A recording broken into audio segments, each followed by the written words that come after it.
Alhamdulillah wassalatu wassalam ala Rasulillah nabiyina Muhammadin wa alihi wa sahbihi wa man wala.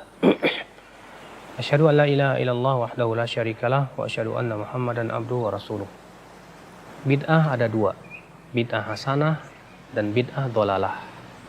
Kata Nabi, semua bid'ah itu sesat. Berarti pembagian bid'ah menjadi dua, bid'ah hasanah dan bid'ah dhalalah itu jelas bertabrakan dong dengan sabda Nabi. Nabi mengatakan kullu bid'atin dhalalah, semua bid'ah itu sesat. Ini dia mengatakan bid'ah itu ada dua, bid'ah hasanah, bid'ah dhalalah. Maka siapa yang lebih berhak didahulukan perkataannya? Perkataan Nabi atau perkataan orang lain? Kata-kata kullu semua itu menunjukkan kepada keseluruhan. Contoh, ya semua murid harus keluar dari kelas. Apakah berarti tidak semua murid? Semua. Kata Rasulullah, kullu semua, setiap bid'atin dhalalah, setiap bid'ah itu sesat. Tapi kan kata Imam Syafi'i, bid'ah itu ada dua macam. Kata Imam Syafi'i, al-bid'atu bid'atan. Bid'ah itu ada dua, bid'atun mahmudatun wa bid'atun madmumatun. Bid'ah yang terpuji dan bid'ah yang tercela. Memangnya Anda lebih tahu dari Imam Syafi'i? Saya katakan memangnya Imam Syafi'i lebih tahu dari Rasulullah. Perkataan siapapun kalau bertabrakan dengan sabda Rasulullah ya tentu ya harus didahulukan sabda Rasulullah. Dan di sini juga kita harus memahami perkataan Imam Syafi'i secara benar.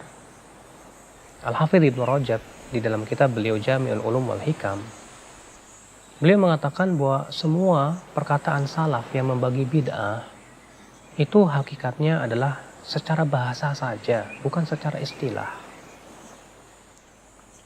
Coba kita lihat prakteknya Imam Syafi'i deh. Sesuai nggak dengan prakteknya yang dilakukan oleh sebagian orang di zaman sekarang yang mengatakan akan adanya bid'ah hasanah dan bid'ah dhalalah karena berdasarkan perkataan Imam Syafi'i. Coba kita lihat prakteknya.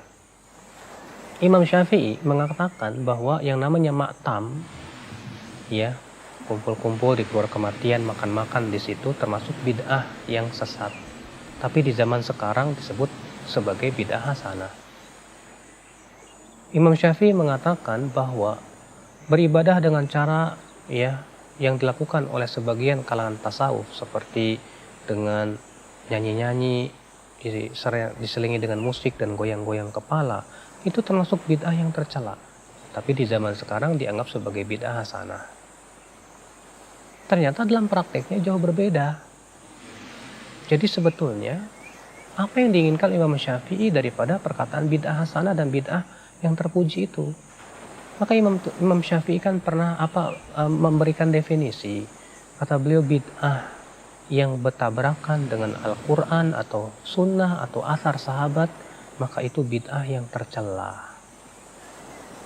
Apa maksudnya bertabrakan, menyelisihi? Artinya ya tidak dilakukan Rasulullah, tidak pula oleh para sahabatnya. Sebuah contoh, sebuah praktek ya, Imam Nawawi rahimahullah, salah satu pentolan madhab Syafi'i, ketika beliau pernah ditanya tentang sholat raghaib dan sholat nisfu Sya'ban. Beliau menjawab, alhamdulillah, segala puji bagi Allah, fa inna hataini sholatain, sesungguhnya dua sholat ini tidak ditunjukkan oleh satupun hadis yang sahih, tidak pula diamalkan oleh para sahabat. Fahuma bid'atani madmumatan, maka kedua sholat ini termasuk bid'ah yang tercela. Ya, lihat Imam Nawawi, imamnya madhab Syafi'i loh. Ya, sangat terkenal dalam madhab Syafi'i. Siapa yang nggak kenal dengan Imam Nawawi rahimahullah? Ternyata beliau mengatakan bahwa dua sholat ini, yaitu sholat nisfu Sya'ban dan sholat raghaib, tidak ditunjukkan oleh hadis yang sahih, tidak pula diamalkan oleh para salafus saleh. Apa hasilnya? Kata Imam Syafi'i, kata Imam Nawawi, maka itu bid'ah yang tercela. Tapi di zaman sekarang dianggap bid'ah hasanah, tidak? Iya. Jadi kok prakteknya berbeda? Aneh. Iya. Maka di sini kita harus pahami, akhi, bahwa bid'ah yang dimaksud oleh Imam Syafi'i, bid'ah yang terpuji itu adalah secara bahasa yang kemudian dikenal di dalam ilmu usul fikih dengan istilah maslahat mursalah. Ya, seperti misalnya contoh, penulisan mushaf Al-Quran. Nggak ada di zaman Nabi, nggak ada, betul. Ya.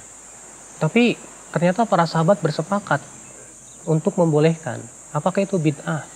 Kita katakan secara bahasa iya, tapi secara istilah tidak. Ingat, ada sebuah kaidah yang harus kita pahami. Bahwa sesuatu yang tidak dilakukan oleh Nabi SAW itu tidak lepas dari 3 keadaan.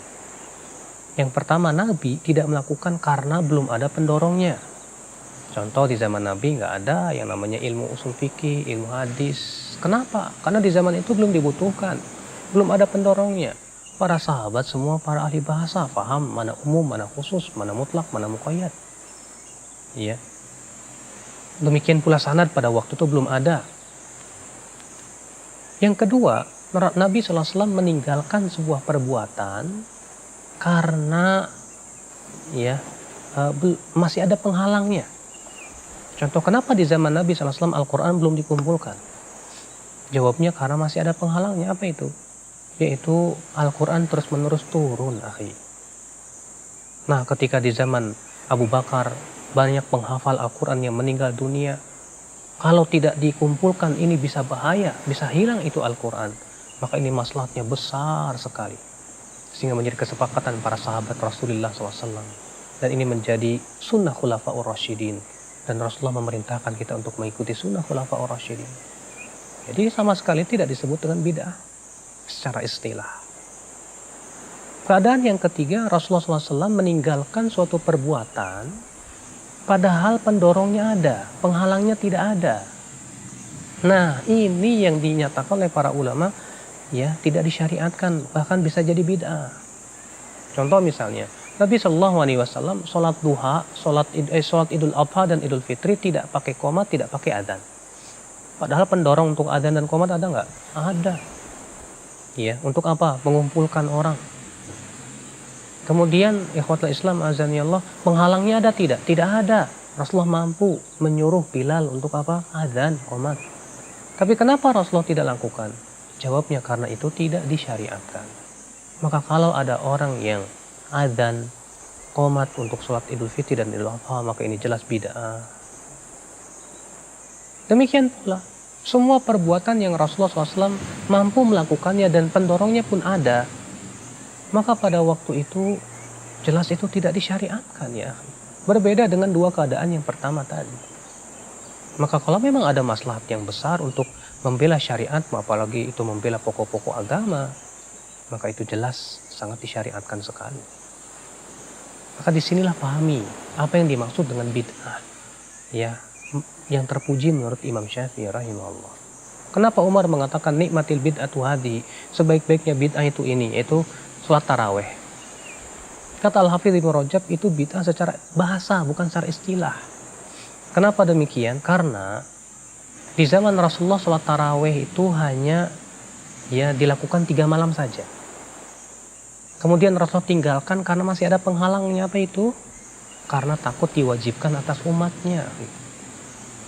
Sedangkan sudah kita katakan tadi bahwa Rasulullah meninggalkan sesuatu karena masih ada penghalangnya. Ketika penghalang itu tidak ada dan maslahatnya besar, boleh. Itu tidak termasuk bid'ah. Nah, di zaman Umar, tidak mungkin lagi diwajibkan, tidak mungkin. Maka Nabi Shallallahu Alaihi Wasallam, maka Umar pun menyuruh untuk diadakan kembali sholat tarawih berjamaah sebagaimana di zaman Rasulullah SAW pernah dilakukan. Mungkinkah sesuatu yang Rasulullah pernah lakukan dikatakan bid'ah secara istilah? Tentu tidak, sama sekali tidak. Jadi maksud Umar nikmatil bid'atu hadi, sebaik-baiknya bid'ah itu, ini adalah bid'ah secara bahasa, ingat, bukan secara istilah syariat sama sekali. Nah, sekarang kalau ada bid'ah hasanah secara istilah, yang menjadi parameter hasanah itu siapa? Hasanah menurut siapa? Kalau ada orang berkata ini kan bid'ah hasanah, bid'ah yang baik, kita katakan maaf, baik menurut siapa ya akhi? Menurut Anda siapa? Anda bukan pembuat syariat. Baik menurut kiai bukan pembuat syariat. Agama ini milik Allah. Agama ini bukan milik kiai, bukan milik ulama, bukan. Agama ini milik Allah ya akhi. Maka kalau yang kita pandang baik belum tentu loh baik di sisi Allah. Bukankah Allah Ta'ala berfirman ya dalam surat Al-Baqarah itu, wa asa an takrahu syai'an wa huwa khairul lakum. Bisa jadi kamu tidak menyukai sesuatu, ternyata itu baik buat kamu. Wa asa an tuhibbu syai'a, dan bisa jadi kamu menyukai sesuatu, ternyata itu tidak baik buat kamu. Wallahu ya'lamu wa antum la ta'lamun. Allah yang tahu, kamu tidak tahu, makanya jangan sok tahu. Makanya ya akhi, agama ini milik Allah. Maka kita latih memandang baik itu yang menurut Allah dan Rasulnya baik. Kalau itu baik menurut Allah dan Rasulnya, pasti sudah dijelaskan dalam Al-Quran, dalam hadis Nabi SAW. Bukankah Rasulullah sudah menyatakan bahwa semua kebaikan sudah dijelaskan?